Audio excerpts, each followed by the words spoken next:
Foreign Policy Talk Series, which is a joint initiative of the Center for International European Studies and the International Relations Council of Turkey Panorama, where basically it's Mustafa Aydin and myself that have been doing these events for a while, inspired, or I don't know whether it's good to be inspired anymore because of the pandemic and everything is on Zoom.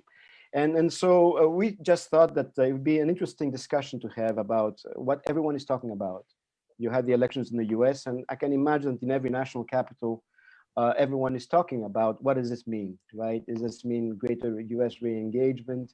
And what sort of engagement into our affairs, in particular, since there's been 4 years since Biden was vice president and was engaged. So what does it mean? And in particular, what does it mean for Turkey and its neighbors, given the variety of issues that emanate from that? Now, we are going to have 4 speakers. One of them will be joining us shortly. Let me briefly introduce them. Natalie Tocci, the director of the Istituto Affari Internazionali in Rome and an honorary professor at the University of Tübingen. She's also special advisor to the EU High Representative Josep Borrell, a position she had previously also when the High Representative was Federica Mogherini. And of course, Natalie, as everybody knows, drafted the global strategy and worked on its implementation. And she has held a number of other positions, but I think this is enough to go on. Everybody knows who our speakers are. Ian Lesser, the vice president of the German Marshall Fund of the United States, a member of GMF's executive team, as well as the executive director of the Brussels office of the GMF. And Ian, a long time friend, has been previously worked at the Woodrow Wilson's International Center for Scholars, RAND Corporation, the Pacific Council out in the West Coast. He has also been, was a member in the 90s of the Secretary's Policy Planning Staff of the US State Department, responsible for Turkey, Southern Europe, North Africa, and a member of the Council on Foreign Relations and many other associations and organizations. Mustafa Aydin, my partner in crime in this venture, the president of the International Relations Council of Turkey, and a colleague, a professor. We're both colleagues at the Department of International Relations at Kadir Has University, where between 2010 and 2018, Mustafa was the university president and my boss. Thank God he's not my boss anymore. And actively engaged. I mean, Mustafa is rapidly becoming sort of the dean of international relations in Turkey. He's taking over from older generations and very active through his International Relations Council, trying to mobilize, generate scholarship on foreign policy issues, international relations, Turkey foreign policy, and also bringing younger generations. And our last speaker, who will be joining us shortly, let me just quickly introduce her, Dorothy Schmidt, another old friend. Actually, I first came to Turkey in 2002 with Dorothy. I was a research fellow at the EU Institute for Security Studies in Paris. Dorothy was a visiting fellow. It was the year that she actually joined IFRI. She's the head of the Turkey and Middle East Studies program at IFRI, the Institut Français des Relations Internationales. Oh, there she is, in Paris. And has been leading the program since 2008. Hi, Dorothy. Yeah, hello. So I was just introducing you, Dorothy. I heard it. That's why. So we will actually go, as I was talking to the speakers before we start, we'll start with Ian Lesser, and then I'll give the floor to Natalie, then Dorothy Schmidt, and then to Mustafa. They will make brief interventions at the beginning based on a series of questions that I've sent them.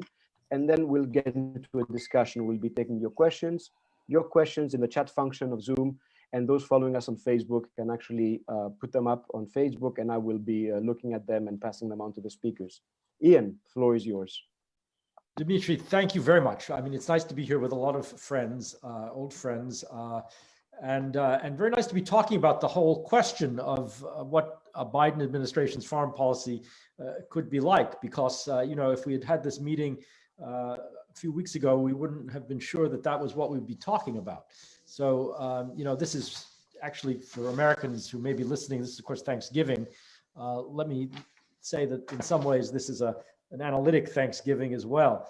A couple of thoughts about this generally. The first, is a kind of an obvious point, and I think it absolutely comes out when you look at the sort of early appointments to the cabinet and some other key foreign policy positions, that I think that Joe Biden is likely to be the most naturally foreign policy minded president that we've had in recent history.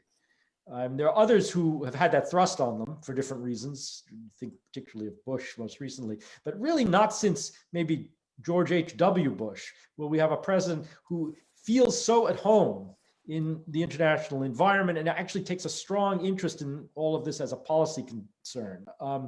That is really going to make a big difference. The style will be completely different. This is an obvious point, but the interest, the knowledge, the experience, the networks, all of that stuff will be potentially very foreign policy oriented. Now, having said that, there are immense domestic public policy challenges which will absorb the administration's energy for some time to come. I mean, and we know what those things are. But I mean, it's quite notable that the foreign policy appointments were the very first ones to be trumpeted by the administration. And, there could be lots of reasons for that. Maybe I'm reading too much into it, but I do think that Biden is going to be a natural fit for this world. And certainly people like Tony Blinken and others, Jake Sullivan, I mean, these are really a return to the known world. Now, there are those in Washington who will say this is a return to what they, sarcastically refer to as the blob. Obama was quite scathing about this, even towards the end, about the foreign policy establishment and the sort of canonical solutions that it would come with and all of this kind of thing. I think after 4 years of Trump, most people in these circles would say, bring back the blob. That would be very welcome. People who know the issues, who know the president well, where there's some continuity, all of that stuff, and a very different style. So I think that's what you're going to get. It is really the return of the traditional foreign policy elites, very Atlanticist ones at that, actually. I find that, and I would say this maybe from GMF, all very good news. I think it's important, secondly, to note for our discussion that this is likely to be an administration that, for all of these domestic policy distractions, is going to pay more attention to what is going on in and around Europe. Trump arguably saw the world, and his circle saw the world not just through individual nation states, but individual leaders, in fact, good or bad, as they saw it. I think this is an administration that is, well, do that naturally, they all do, but this is an administration that's going to take institutions seriously. The EU, NATO, other multilateral institutions, UN agencies, all of it. They're going to be sort of brought back from the darkness, and that too augurs for a kind of return, maybe not to exactly the same kind of multilateralism, which was troubled anyway. You've got to sort of reinvent that stuff, and you just can't have resets. The world has moved on, but certainly in terms of a lot of the style and a lot of the substance, it will be, from an American perspective, I think, a reset, a return to the known world. What are the things that are more structural and open questions still? Well, the rise of China, all of that stuff, the increasing attention to the Asia-Pacific region, the Indo-Pacific, the end maybe of a 100-year American pivot to Europe. That stuff is all structural. Again, the style will be different, but it would not take much to happen over Taiwan or in the South China Sea to accelerate all of that. That's structural, I think. The search for the exits in places like Afghanistan and Iraq is going to go on, maybe with a different tempo, maybe in a little more measured way, more consultation, all the rest of it, but headed for the exits nonetheless. I think there's a bipartisan consensus about that. More NATO-centric, not just taking the EU more seriously, but more NATO-centric. And maybe that will have implications for the East Med in particular. It's not to say that there won't be differences. Especially on issues like trade and other regulatory issues and so on, there could still be very big differences. But, it's one thing to argue about differences. It's another thing to have the kind of debates that we had during the Trump administration about whether the United States is really engaged in the world and cares about Europe or all the rest. I think that's going to change. Now, just finally, some specifics briefly about Turkey and the region. A lot of things, mostly continuity, but I could imagine. Let me start with Turkey. I think the consensus view, both in the United States and Turkey, seems to be that this is going to be even more troubled. That the Biden administration, in addition to that long list of differences that are already on the table, from S-400s to other things, is going to focus much more heavily on issues of democracy, human rights, media freedom, all sorts of things that are going to be problematic in the discussion with Turkey, but also potentially with others inside NATO, with Hungary or with Poland or with others. So this is going to be tough. Biden has already said some quite tough things about Turkey. That said, administrations come in wanting to fix things. They don't, generally speaking, want to make things worse. And the relationship with Turkey bilaterally was already in a very bad place. And there probably would be a window, at least, to try to be more creative and fix at least some of the things that are key differences between Ankara and Washington. We can talk about what some of those things are. It's basically a much tougher outlook. But let me also say this, in addition to wanting to fix things, this is also an administration that is likely to use very different language about the Muslim world. I have to imagine that will be well received in Turkey. It's an administration that's going to have a different view about the nuclear issue with Iran and about coming back into the JCPOA. This is going to be meaningful for Turkey as well. So there is a space there. In addition to things that will get tougher, there could also be things that could facilitate a better dialogue between the two countries. No question, there'll be a continued a deepening of what is already a very deep relationship with Greece on security and defense issues. It's never been better. And to the extent that the relationship with Turkey doesn't get fixed, it's not fixable, whatever you want to say, I think there will be more of a search for hedges against a dysfunctional relationship with Turkey.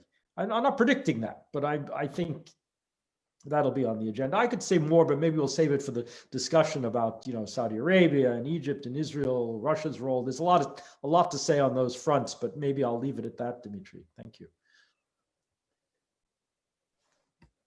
I think you may be muted, Dimitri. Yes, I am. I will not ask you a question, actually. I have many, but let's move on to Natalie, and then we'll get to questions at the end. Natalie. Thanks, Dimitri. And let me try and, in a sense, add or complement what Ian was saying, with which I completely agree, by looking at how all this plays out from a European angle, and therefore what the implications for Turkey and for the region might be. Now, I would sort of start off by saying that the reason why this election has been so significant for Europe has been, firstly, this is basically, democracy has been at stake in the United States, and ultimately the fate of democracy in the United States is consequential for democracies everywhere else, obviously including Europe. So that's the sort of first and most fundamental reason. And secondly, the change from the Trump administration to a Biden administration is and will be so consequential, I would say not necessarily because of the policy disagreements that there have been with the Trump administration, which obviously have been fairly significant on a number of issues. But let's face it, I mean, we've had, in many respects, more acute disagreements, policy disagreements in the past. I mean, just think of how acrimonious the transatlantic relationship was, back in the early 2000s in the context of the war in Iraq. So perhaps because the Trump administration didn't start new wars, in a sense, that has been one of the most potentially acute sources of division, which in a sense has been subtracted from the equation. So it's not really been about policy as much. It's been really for the, due to the fact that for the first time in the history of the transatlantic relationship, Europe was not viewed as family. In fact, it was kind of viewed as adversary. It was viewed as enemy. It was viewed as basically being on a par with the likes of Putin and Xi Jinping. And in fact, in some respects, even worse, because, there was a certain chemistry that kind of worked with authoritarian leaders that wasn't quite there when it came to the likes of Merkel or Macron or von der Leyen for that matter. So this is, in a sense, this being treated as family, being viewed as family, once again, is probably the most significant change that will sort of take place and is already taking place in the coming weeks and months. Now, 3 points that I wanted to make in terms of more practically what this changes and what doesn't, and what the implications may be for Turkey in the region. The first point is, there will be a number of areas where the United States and Europe will really start basically playing on the same team once again. And these are broadly, I would say, big global issues. So they're issues that do not relate to Turkey and to the region. So priority number one is obviously COVID response and coordination over pandemic response, which, as we know, was an impossibility with the Trump administration, and now is going to be, in a sense, the first priority for the Biden administration, is already the first priority for the European Union, and therefore working together on this is basically what we're going to see happening. Now, this connects also to the economic piece of the equation, and therefore coordination over the economic recovery. And I think we're going to be seeing a lot of this in the context of three key multilateral formats, G7, G20, and I would add COP26, given that on both sides, and this brings me to the third aspect, to the third point, because a big global question, which the United States and Europe will be working on, which of course is climate change, and a key third multilateral format where I think we are going to be seeing the US and Europe working hand in glove is going to be COP26. And that triptych, G7, G20, COP26, which incidentally are all going to be chaired by Europeans, Italy and the UK, are I think going to really represent a sort of a set of multilateral frameworks where we're going to see a strong transatlantic cooperation. And all this is going to be the priority for, I would say, the best part of 2021, 2022, and perhaps even beyond, which means that the priority is not going to be the Eastern Mediterranean and Turkey and Cyprus and Greece. Now, second point where I think that there is going to be, which brings us closer to our region, whether we're going to see a difference is, although the Eastern Mediterranean, Turkey, I would add, Middle East, all of the EU surrounding regions are not going to be a main priority, I think, for the Biden administration. At the same time, I think that there will be close coordination with Europeans on all of these matters. Now, we have seen in a region like the Balkans over the last few years just how damaging a lack of coordination is. So when Europeans and Americans work at cross purposes, a lot of damage can be done. So even if we're not going to see a massive re-engagement of the United States in the EU surrounding regions, the very fact that that coordination will be re-established is going to be consequential. And I think this is going to be the case in the Balkans. I think it's going to be the case in Libya, where we're going to start seeing, at the very least, a little bit of coherence coming from Washington in terms of what is it that the United States would like to see happening, and what is it that they expect Europeans to do on that front. When it comes to the East Med as such, here I actually think that the US may play a slightly more proactive rather than second fiddle role, for the simple reason that the EU, for obvious reasons, has, in a sense, both its hands tied, and it has a structurally imbalanced role when it comes to East Med. And I think the kind of, if we kind of rewind back a few weeks and we see the sort of facilitation that was attempted by NATO's Secretary General together with Germany over the question of deconfliction, re-establishment of direct talks on the East Med. I would imagine that in that kind of situation, moving forward, we would see a sort of more proactive US role in terms of sort of crisis management, not necessarily resolution, but at the very least crisis management.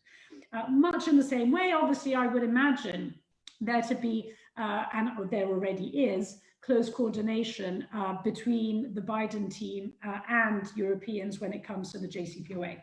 And I think this is, certainly for the first 6 months of the administration, in terms of where is it that you coordinate when it comes to surrounding regions with Europeans, this is going to be the #1 priority, for the simple reason that time here really is of the essence. I mean, we know that if we are going to get anything done on the JCPOA in terms of easing the US's way back in to the agreement and sort of getting into a compliance for compliance momentum, progress needs to be achieved before the Iranian presidential elections in the summer. Last aspect, which I think is going to have an impact on Turkey and the region, and Ian touched on this as well, is everything that sort of falls into the democracy and human rights box. So, this has been an area where obviously Europeans and Americans have not been playing in a very coordinated fashion over the last 4 years, for the simple reason that clearly this was not a priority for the Trump administration. A Biden administration will take issues of, related to democracy, to human rights, to rule of law, to international law far more seriously. And obviously this will have implications in terms of policy towards Turkey in particular. Which may have, and here I'd be very interested to hear what Mustafa has to say. I'd be interested to hear the extent to which this may already be factored in Ankara. I mean, sort of expecting greater coordination across the Atlantic on Turkey. To what extent is it, or may it already be having a mitigating effect in the sense on Turkey?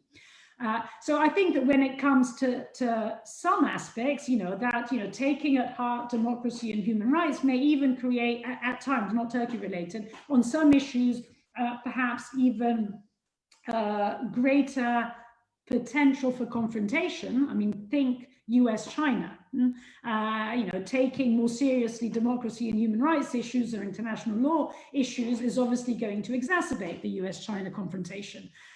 So it's not as if it's all, necessarily, in the direction of greater reconciliation.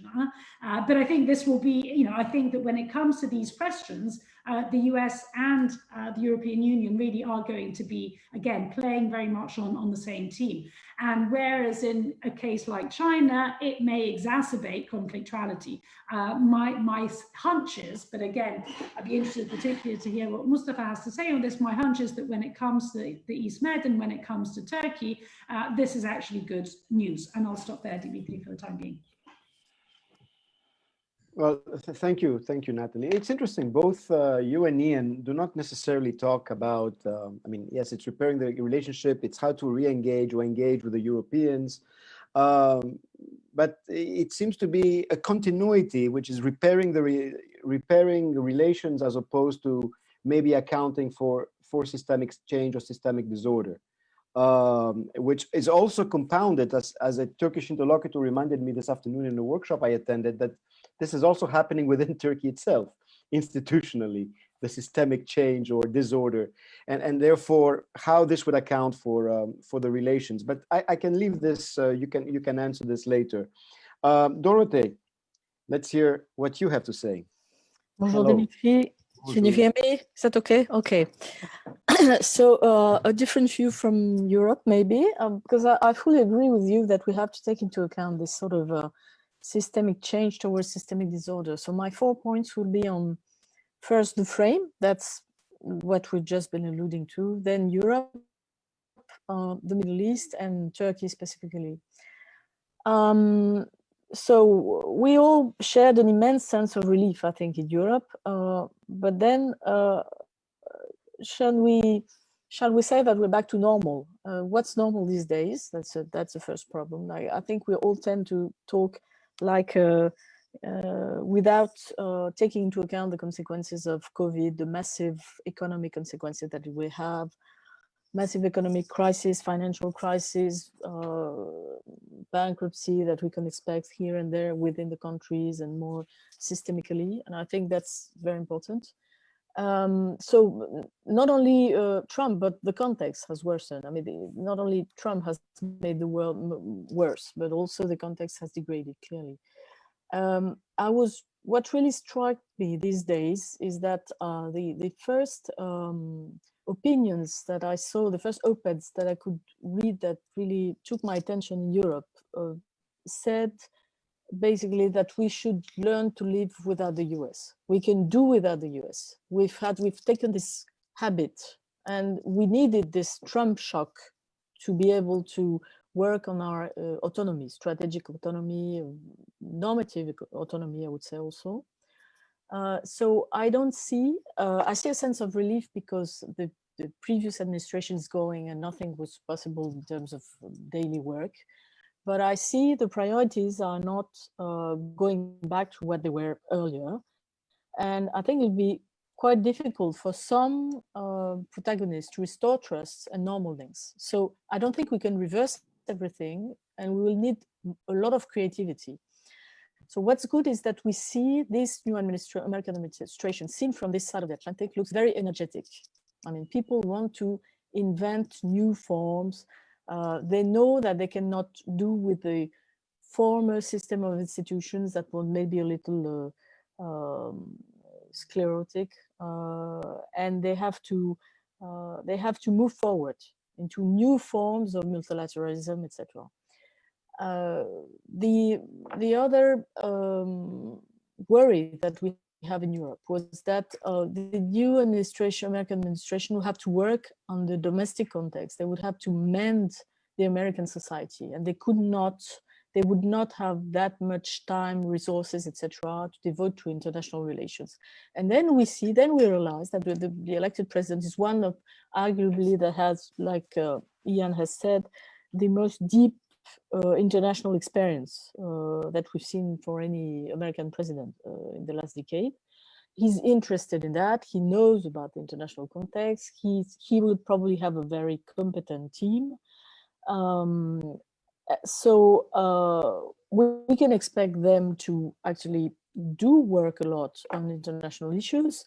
But I was also very interested to see that he claims that he wants to restore American leadership. This is not making America great again by itself for itself, but this is talking about American leadership. And don't forget that we in Europe bear the consequences, for instance, of the US-China tensions that have risen over the last mandate. So I do not necessarily see this reaffirmation of American leadership as something easy to deal with for Europe. So if I move to my second point, which is Europe, we can see that there's actually an equal satisfaction, depending on the political side you are in, depending on your country. The Germans, they look totally orphans, you know, they're so enthusiastic with these new teams. You realize how much they suffered with the Trump administration. And I would say the French are more nuanced, because clearly we need partners. But I think Macron, up to a certain point, seized some opportunities with the void that was created by all the approximations of the previous American leadership. And he could arrange specific initiative for France specifically. And I do not see him necessarily acting as EU, which is important. So I mean, Macron does need also leadership for himself. He needs it also in order to be re-elected in France. That's a domestic issue.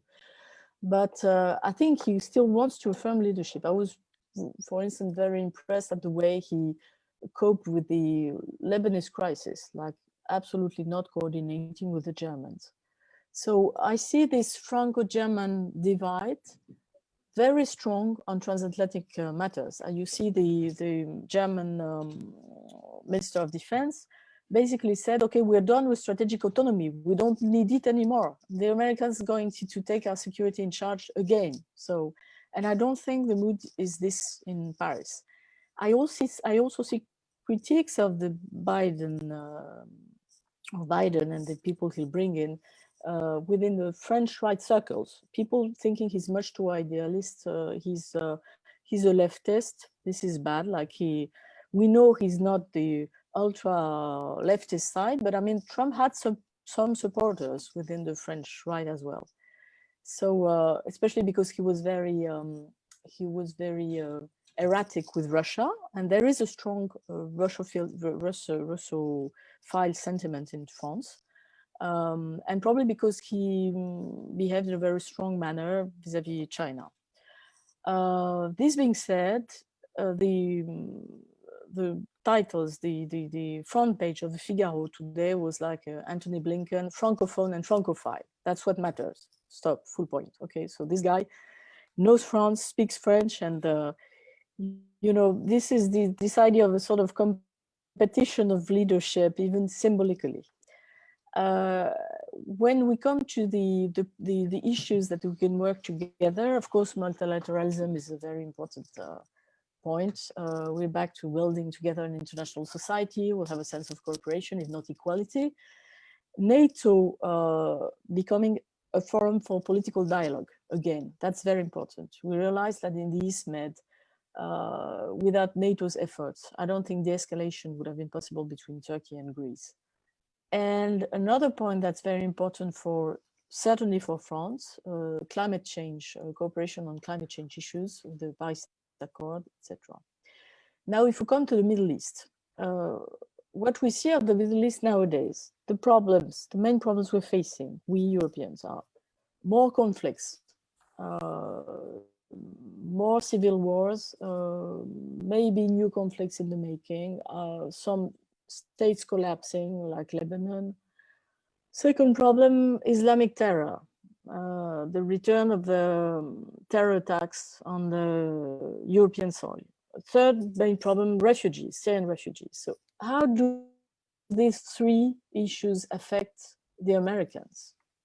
Much less than us, clearly. I mean, the moon is to withdraw from the Middle East, not send too many troops there. So making peace, okay, getting involved into some peace deals, but how do you solve conflicts?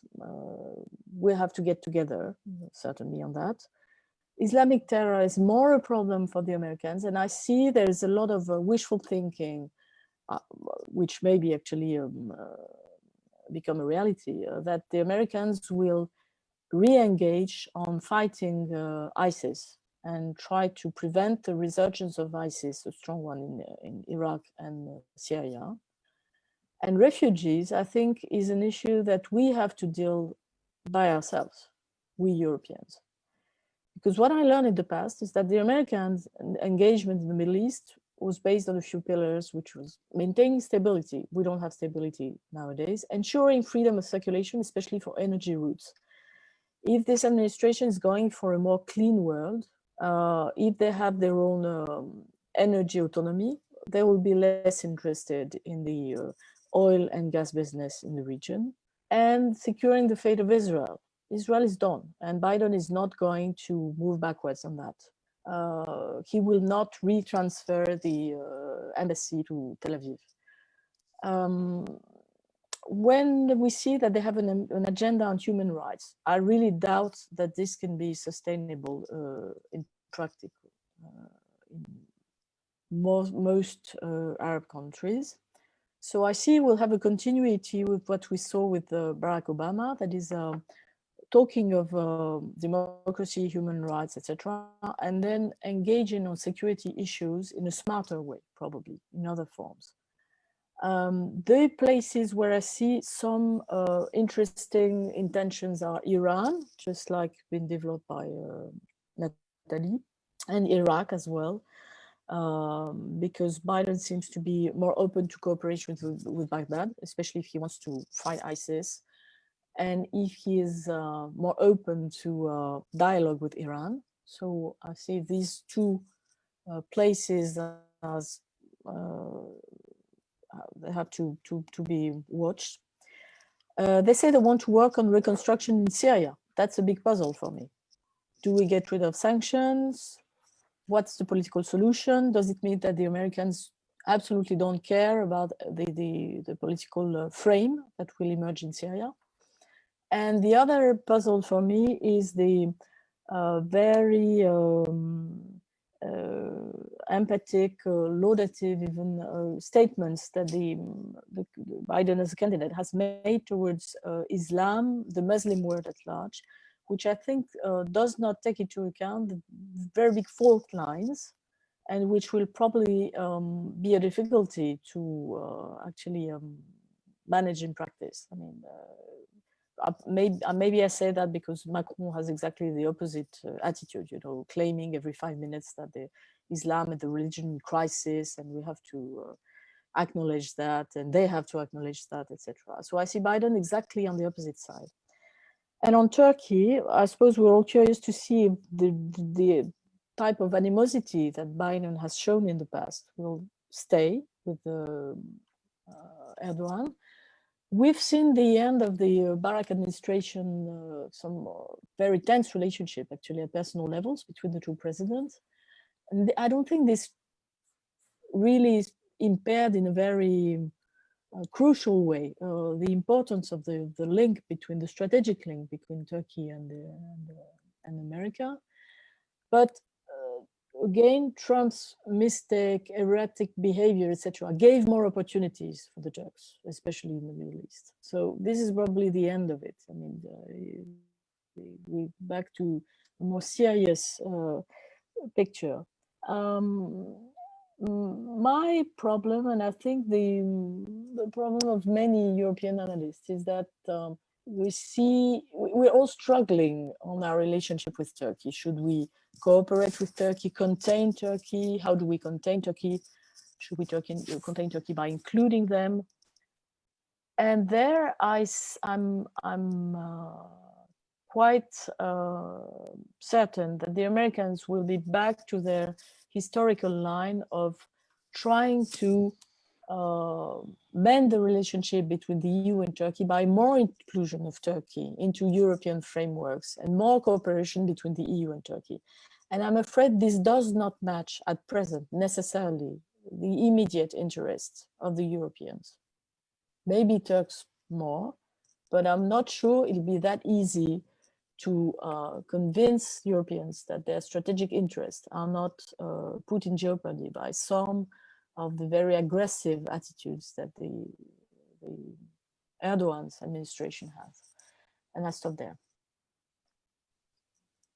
Thank you, Dorothy, for a very comprehensive sort of analysis, adding on to what both Ian and Natalie have said. I mean, let me quickly give the floor to Mustafa. There's been a lot out there, Mustafa. How do you see things? Thank you, Dimitri. Okay, let me start from a strategic or structural perspective, going beyond the Biden administration or who is the president in Washington. I believe that there is an underlying problem in Turkish-American relations, which would not be changing with the change of president in Washington. That underlying problem is we don't have a certain structure, a ground to build the relationship on. We used to talk about different types of structures in Turkish-American relations during the Cold War and immediately after the Cold War period in 1990s or even 2000s. but we have lost that ground. The paradigm, the old paradigm has shifted, and the new one is not settled in yet. There are so many reasons for this. We don't need to go into it, but systemic evolution is part of it. The shift in American interests from Middle East, Russia towards China and East Asia is another part of it. Divergence of interest of US and Turkey around Turkey's vicinity is another part of it.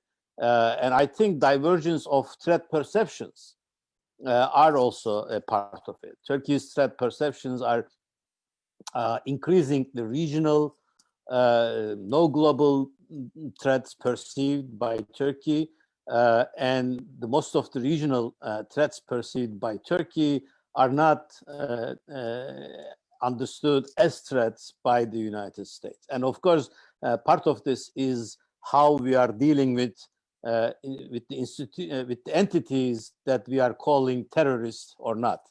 The US looks ISIS as an international terrorist organization, whereas Turkey thinks PKK is an international terrorist organization. In contrast, US has no problem with dealing with PKK affiliated organizations or even indirectly with PKK.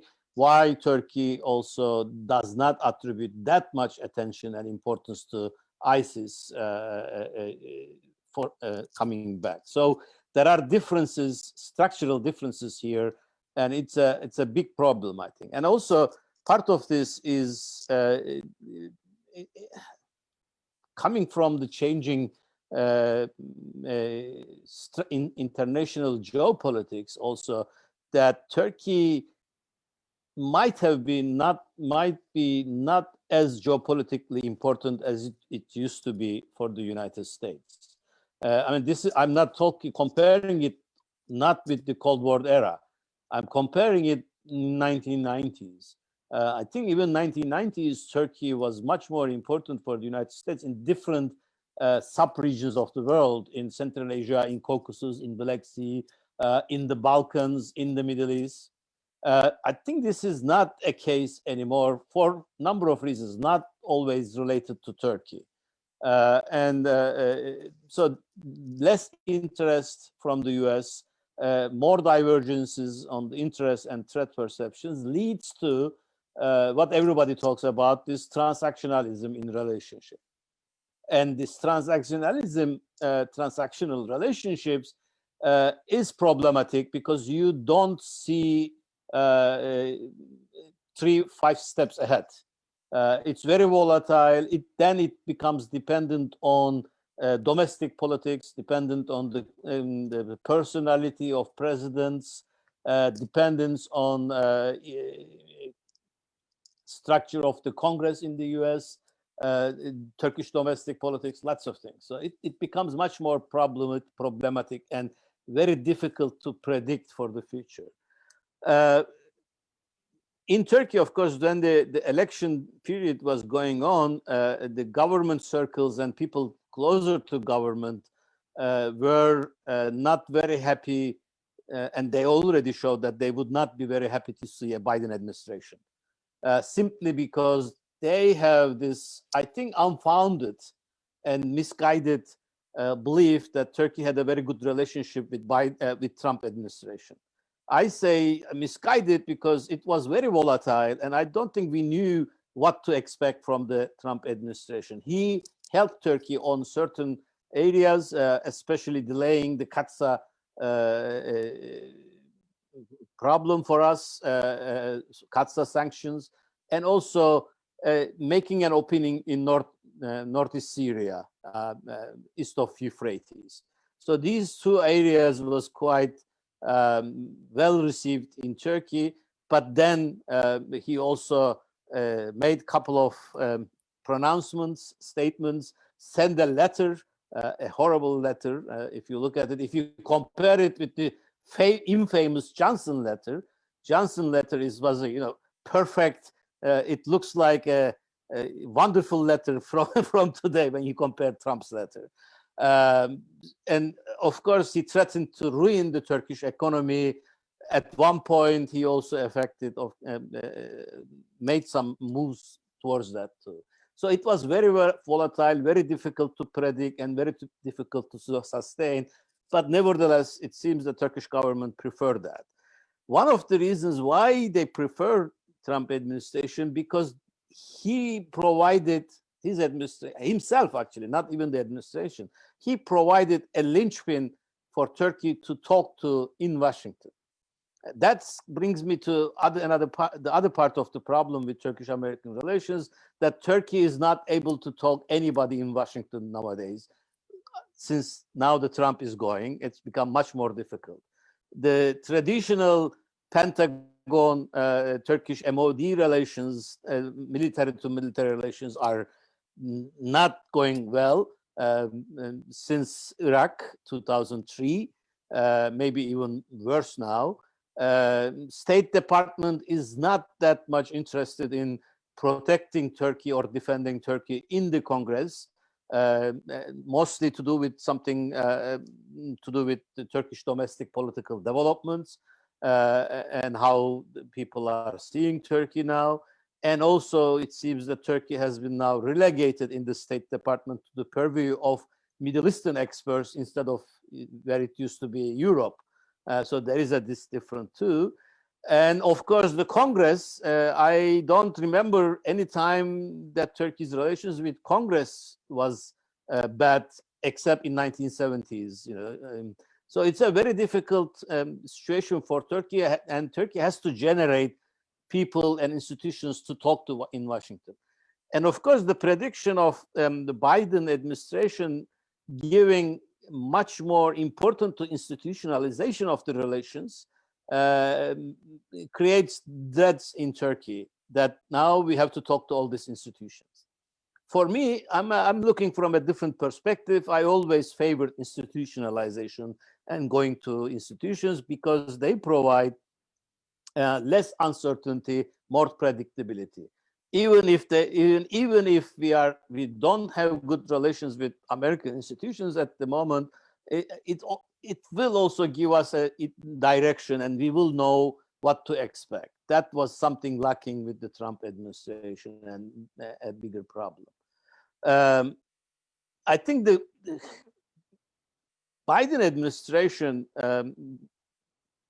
contrary to many expectations from Turkey or in Turkey, I would say, would not be coming towards Turkey with guns blazing. I agree with Ian that the administrations come to solve problems all over the world, not come to create more problems. So with Turkey, the Biden administration would start, I believe, with the kind of a benefit of the doubt. They will take Turkey case, look it over, and most probably talk with Turkey as well, and to see whether a movement or improvement is possible. From my perspective, the problem is the improvement is very difficult. That's the weakness, and that's the problem.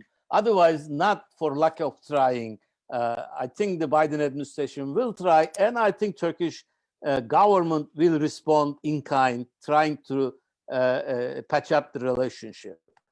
However, these structural problems that I mentioned earlier make it in the mid to long term not really possible to revive the relationship where it used to be in 1990s, for example, not going beyond. The biggest problem from the American perspective will be S-400s and Turkey's relations with Russia. S-400s is obviously already activated, but in name. Everything has been done, all the checkings and recheckings and the trainings, everything is there, everything in place, but the declaration of activation. And there is already a talk in Turkey to receiving a second bunch of S-400s.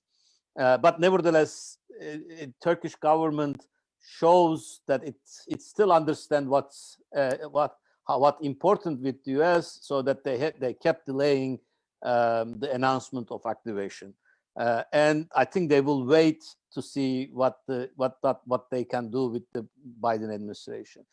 The second problem or the first most important problem from the Turkish perspective would be US relations with Kurds in Syria. YPG would be the defining issue for Turkey to move ahead. So even this, the most important cases and issues in bilateral relations would be different from American and Turkish perspective. And for Turkey, any move would be conditioned with the US position clearer from the Turkish wording, clearer on YPG and the Kurds in general. That's really touches very raw nerve in Turkey. Not only the government, now it's kind of extend across the political spectrum. It touches every political party except the HDP, the Kurdish political party. But all the others seems to be, even the opposition are very on board with this issue. So apart from this, all the others are quite lesser issues: Libya, Ismet, Greece, and etc. I would expect, I think there is already some sort of a coordination behind the scenes with the US about Libya case. So it won't be too difficult to go ahead with there. And it's kind of put on the back burner. And in the Caucasus, of course, Turkey is only NATO ally have a saying in the Caucasus after the total failure of Minsk group. France definitely qualified it itself to say anything about Armenia and Azerbaijan, and that's only Russia there. So no other country in there, no Europe even there. It's only Turkey, if Turkey would do and could do anything.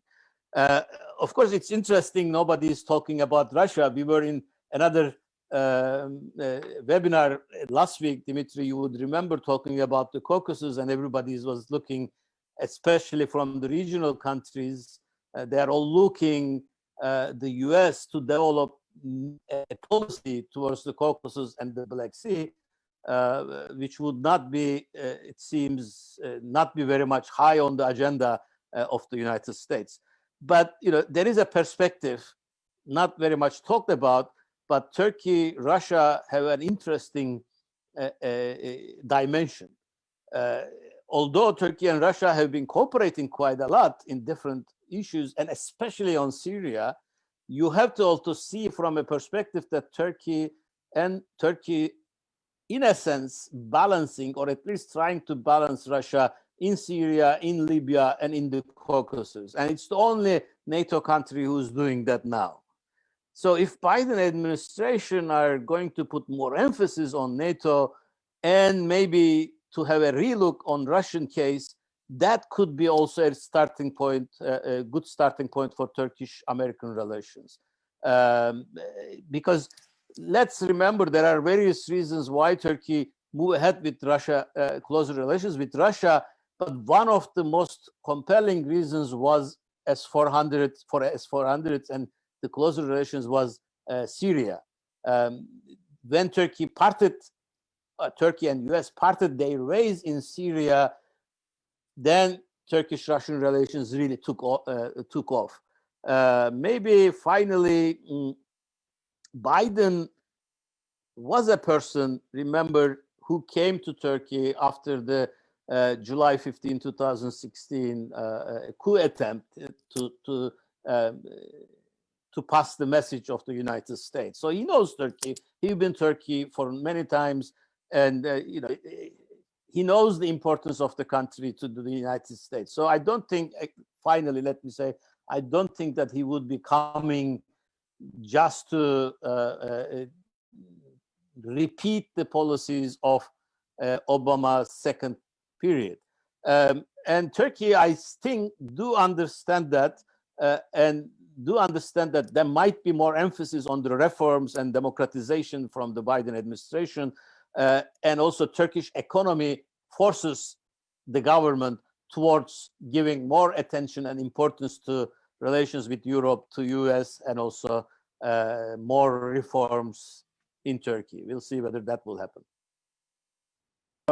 Thank you, Mustafa. I'm asking the audience to please ask their questions. We don't have a lot of time. We have about 10 to 12 minutes. But let me quickly ask, I mean, I'm sort of assessing everything everyone said. And I would tend to think that actually Turkey has a lot more leverage over both the incoming US administration and Europe than one would think. I mean, if the emphasis, one of the key points of the Biden administration is democracy, human rights, and so on, and values. And this is also something that the EU promotes, but basically they have no beef in the sense that if the accession process is where it is blocked, the EU has no instruments at hand to actually deal with a Turkey that's acting increasingly autonomously as an actor. The EU just had a strategic defense review, its first one, and it's very clearly stated there that it has tremendous failures and it needs to catch up in terms of what it does, in terms of having instruments of some sort of hard power to deal with challenges. So, so thinking a little bit both about, I mean, in particular about what Mustafa said about the structural change and how this is in place, it's going to be a very, very difficult sort of relationship as Ankara projects itself, you know, as a pretty independent, autonomous actor, and I think this is something we need to keep in mind. There's a comment. I don't know if any one of you wants to respond to this right now. No? Yes? Okay. There's a comment, someone says that there's a need for regime change in Turkey. Okay, this is something to consider. Now, there's a question also from Vahid Güntay about, what do the speakers think about the Iran-Middle East equation in the new era of the, well, in terms of the Biden administration? I mean, I think some of the speakers have already, all of them have already sort of alluded to this. And so how to change the equation in terms of Turkey. Another question from Miti Raikut about, yes, the Biden administration in Israel and how this will affect Turkey-Israeli relations. Obviously, it's true, the comment that we heard that obviously the Biden administration is not going to take its embassy back to Tel Aviv. What's been done has been done. And it's going to embrace the Abraham Accords and so on. So we're working from there, from what we stand today. So how will this affect relations, which is really a big issue in Turkey proper, Turkey-Israeli relations, whether they can be repaired. And another one about correlation between Biden's victory and Erdogan's or the Turkish government's changing position vis-a-vis Europe. I think this is more tied into the forthcoming European Council. But who wants to tackle some of these issues? Dimitri, I can take a sort of shot at some of these. I mean, first, perhaps to sort of come back to your question about, do we actually have any levers on Turkey? And I mean, yes, obviously the military one is not there, and indeed so the real stick is not there, and the real carrot is not there either, because of what you rightly said about the accession process, and yet I do think that we do have important levers on Turkey that we have not been using. I think that it's been a strategic mistake for us as European Union to conduct the relationship over the last years precisely, on purely transactional terms, in a manner that has basically given all the bargaining chips pretty much to Turkey rather than the EU, namely on migration. And I think that we have been shooting ourselves on the foot by not opening negotiations over a modernized customs union. Now, the October European Council reopened that door once again, but the momentum is not exactly picking up as we move towards December. But I think that is precisely, I mean, it's obviously not as deep and as wide as the accession process, but it is a contractual basis for a relationship that does enable the EU to instill sort of rule of law principles within the confines of the relationship. Quickly on JCPOA and Israel, on JCPOA, I would say, as I said, I think, yes, this is going to be one of the main areas where we are going to be working together with the United States in the coming period. Let's face it, it's going to be easier said than done. I mean, once one gets into the nitty-gritty of what even a clean compliance for compliance intent looks like, it is not at all easy. And it is not at all easy, especially considering that the time available, as I was mentioning earlier, that we have in order to get to some concrete results, it is really 6 months, which is why I think that even between now and January 20th, it's going to be of crucial importance to do all the necessary mapping. And this is really homework that Europeans need to do, mapping of what the expectations and what the limits are, both on the Iranian side and on the US side, in order to really maximize that negotiation time between the end of January and the summer. Finally, on Israel and the Israeli-Palestinian conflict, here I am not as, in a sense, pessimistic perhaps as you are, in an odd kind of way. I think that the Biden administration it has, in a sense, already signaled that this is not an area where they intend to sort of step back in as a big priority.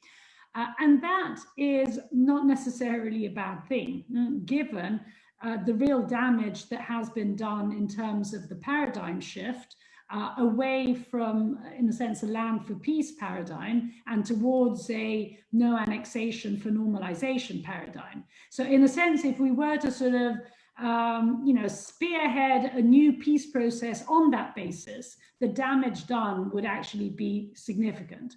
So I think a sort of more hands-off, sort of do no harm approach in the current context may actually be more useful. And in an odd kind of way, the worst thing that we as Europeans can do is try and accelerate and push the United States into a peace process mode without having recreated, in a sense, healthier conditions for any process to actually get anywhere meaningful. Dimitri, maybe if you allow me to come in on a couple of those things. I mean, on this leverage point, I mean, I think perhaps I might have gotten it wrong. The question was suggesting that the point was that Turkey could have leverage, and that the question about Turkey's leverage in all of this. And I think Turkey has very little leverage in this with the United States. I mean, the argument that somehow the relationship is too important geopolitically to ignore is a waning argument, frankly, because for a number of different reasons. First of all, there is such a strong, evident collapse of the strategic constituency for Turkey in Washington that this is going to be very, very difficult to repair, absent, first of all, settling the S-400 question. Now, maybe there's some marvelously creative way to do that. This has been done with S-300s in the past in a different setting. But if you don't fix that, I think the equation in Congress is going to be extremely difficult, especially because, as much as the Biden administration might want to get beyond this thing, they are likely to be much tougher on this, not so much because it's Turkey, but it's Russia that's in the equation. And, if there's anything that they want to run from, it was that ambivalence, that weird ambivalence that characterized the Trump administration's policy towards Moscow. And so I think, you need absolutely, it's the sine qua non to fix this, is to somehow take that off the table. I mean, that's too long a discussion to have here, but just having a technical working group around the problem is not going to do it. It's really going to have to somehow put a freeze on this thing and take it off the table. What does Turkey have to gain from this? Well, what can the US offer? Well, one thing the Biden administration can offer that the Trump administration was perhaps less prepared to do is to have the NATO context to give more attention to Turkey's insecurity, to Turkey's security concerns inside NATO as an institution. I mean, if the US re-engages in a serious way in terms of leadership in NATO, the US will be one of the most articulate about this, and could be. But unfortunately, the East Med situation really compounds the political problem for Turkey in Washington. I mean, lots of people care about this. In fact, Biden at one point was very engaged in this. Lots of people know about it. There is no sympathy for the Turkish policy at the moment. There may be some sympathy for the underlying arguments, legal or otherwise, but the current approach has no constituency in Washington. Zero. I'm prepared to say there is no one who's prepared to back this up. And certainly the risks of brinkmanship are widely acknowledged. So unless you can make some, now that maybe is an easier thing to freeze, but I think you need to do those two things in order to make any headway with the Biden administration coming in. It's a tall order. It absolutely is. It absolutely is. But you know, it's very interesting because the East Med situation too. You keep talking about NATO, but the relationship, the enhanced relationship between Greece and the US and Greece and France in the East Med and the Aegean is really outside NATO. So it's very interesting how this is developing too. No, you're absolutely right about that. And I know others want to come in, but Right. I would go back to something that Dorothy said, which is, you know, this whole question of a more political NATO. You know, I mean, this is I think this Biden administration will be open to that. And I think it's very much in Turkey's interest because that's where Turkey has a full seat at the table. Okay. Well, let's see. There are many questions now. Let me just say a couple more and then give the floor to Dorothy and Mustafa and anybody else who wants to step in because we will have to end soon. There's a question on Facebook whether, Turkey and Erdogan's Turkey are perceived as one and the same in the Biden administration. And so if this is the case, or does it see the prospects under a different administration in Ankara? Okay, that's sort of the question. Then also there's a question where Mustafa is barred from answering, right? How would their particular countries of the US, Italy, and France therefore be affected by the enhanced or deteriorated relationship between the US and Turkey? I think some of it has already been answered. Another question by George Papapolichroniou. Wow, large Greek name. I'm having problem pronouncing. How autonomous of an actor can one country be when its economy are largely based on, it's true, FDI is principally coming from Europe. And so how you deal with this. But this has to do a lot, I think, with short term and long term. And, it's also true that all indicators, growth models show that Turkey is bound to grow economically, demographically, and so on in the future. And it will become at some stage a top 10 economy. So we have to factor that in. Anyway, Dorothy, anything you want to add, respond? I was wondering about our leverage vis-a-vis Turkey. And I think this issue of the FDI is very important because we see a shortage of money globally. And I see very clearly from French investors the more risk aversion vis-a-vis Turkey, and I see investors coming out of Turkey because they don't trust the governance there. Not only because there is a sort of strategic political risk, but because they don't feel the country is legally stable, I would say. The institutions, the governance, the way the president uses the institution is seen as something producing instability. They don't trust the judiciary, etc. So I think all these flaws were probably enhanced in this climate of complete, disaggregation that was under the Trump administration. With everybody could do anything they wanted. We had a whole discussion about the customs union. We did a big project with the SVP on the modernization, upgrading of the customs union, and the conclusion was the Germans wanted to push the customs union as the number one instrument, positive instrument with Turkey.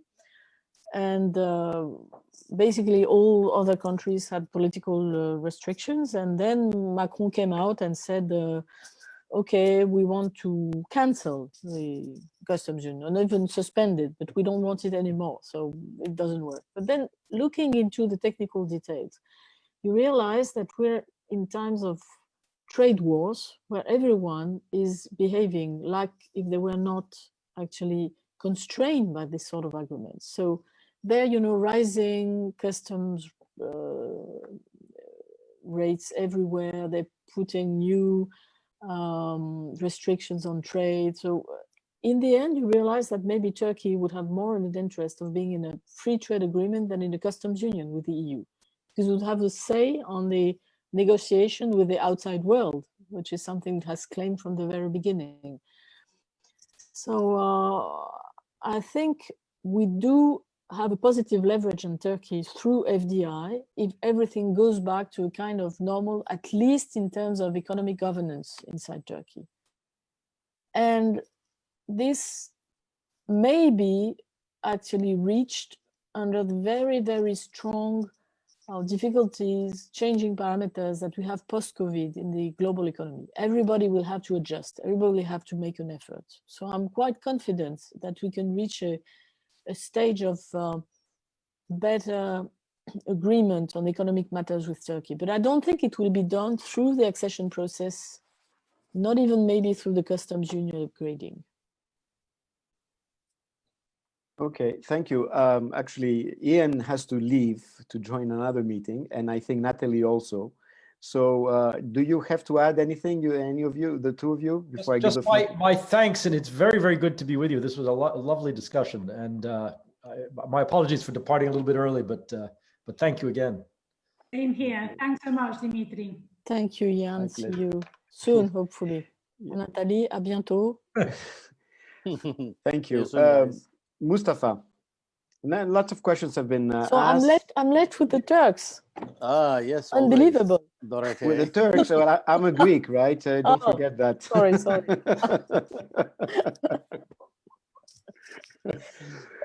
I don't think we have much to say. I mean, basically right now, I was just saying we've lost a lot of our viewers also. Some of them are coming back on, but this was an interesting discussion, maybe to be continued at a later time, because it was very interesting. I think that there was actually divergence between a lot of your presentations. And I think there's a lot of food for thought there as to what is a way forward. And I think, interestingly enough, the three of us do not seem to assume that we are going back to the normal. The world has changed. And I think this is the basic thing. The Biden administration comes in at a time when it inherits things, whether it likes them or not. Yes, you deal with transactionalism, but things have changed fundamentally. And it's from here on, how do we move ahead? And I think this is going to be the interesting thing. And I think your perspective from Paris is very telling of that. And I think Mustafa, with his whole thing about structural change and the implications of that is telling. And really, how do you change your reflexes from transactionalism to something else? Because transactionalism, ultimately, I agree with Mustafa, it's not... you cannot have strategy come out of transactionalism. Exactly. Yeah. It's very difficult. I mean, some people think that it's suited to Turkey, countries like Turkey, smaller but wants to be an autonomous in different regions. This allows kind of playing one actor to another. Short attention span from different actors helps to that, but in the long run, it's unpredictable. It's more unpredictability. It's not good for countries like Turkey either. It might look like beneficial in the short run, but in the long run, it's not. But I was just going to say only one point. With the questions, maybe the attendees are not here, but our response will be recorded and put on YouTube. So that's why I think Turkey had done almost everything that it wanted to do, or it's wanted to challenge. It challenged situations in Iraq, situation in Syria, in Eastern Mediterranean, in the Caucasus, and finally last week in Cyprus. So every argument are there, and the new administration has to pick up and respond to these. And I don't think Turkey would be in a position to creating more challenges. Now it's a time to negotiate from this forward presence in different areas. And of course, the state of Turkish economy also dictates that we should be closing some of the theaters of operations I mean, the Caucasus seems to be refrozen for the foreseeable future. Libya seems to be on a track to a certain developments and not much place for continuing for fighting. Iraq is, if it's not reopened because of rise of ISIS, it's then okay.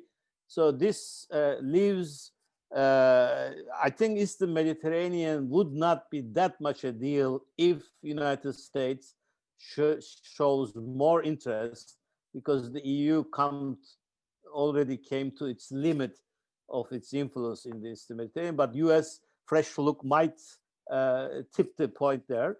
And this really leaves, for me, at least for my mind, only Syria, which is, from the Turkish perspective, is an existential issue. That's why it's much more important than the others.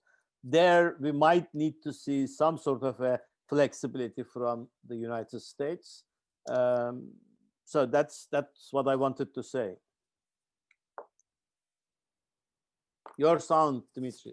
Dimitri, your sound. Yes. Thank you, Mustafa. Dorothy, do you have anything else to add? And last words? Yes, so two points, two last words.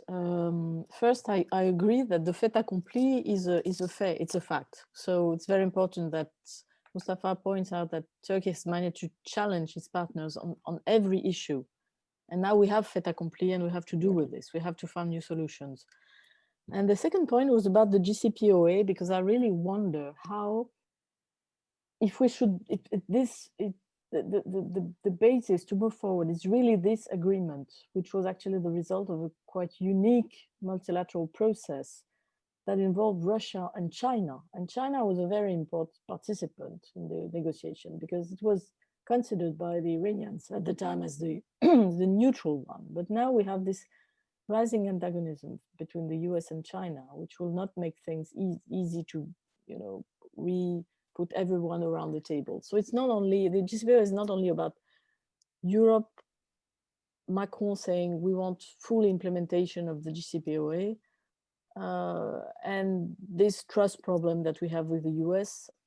Obviously, the Iranians are not going to trust any American administration that easily anymore. So I don't see where we start from. I think Iran is going to be a very difficult piece. I mean, the climate may be more conducive, but I don't see how we'll move forward. I find it very difficult.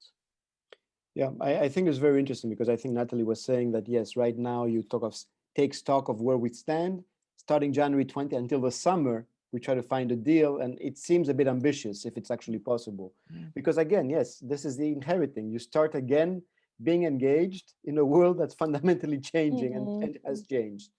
Well, again, I would like to thank you all. I know you also have to go to another meeting, Dorothy. I'd like to thank you all. Dorothy Schmidt, thank you. Merci. Thank you, Dimitri. Mustafa, and of course, thank you. Nice to see Ian and Natalie that are not here. We'll put on the video. Try to the last part, put it on together so it's available for everybody, and hopefully we'll see each other again at a future event. Lots of food for thought here, and have a nice evening, everybody. Thank you for organizing this. Thank you. Thank you. Bye bye, Mustafa. Ciao. À bientôt. Ciao.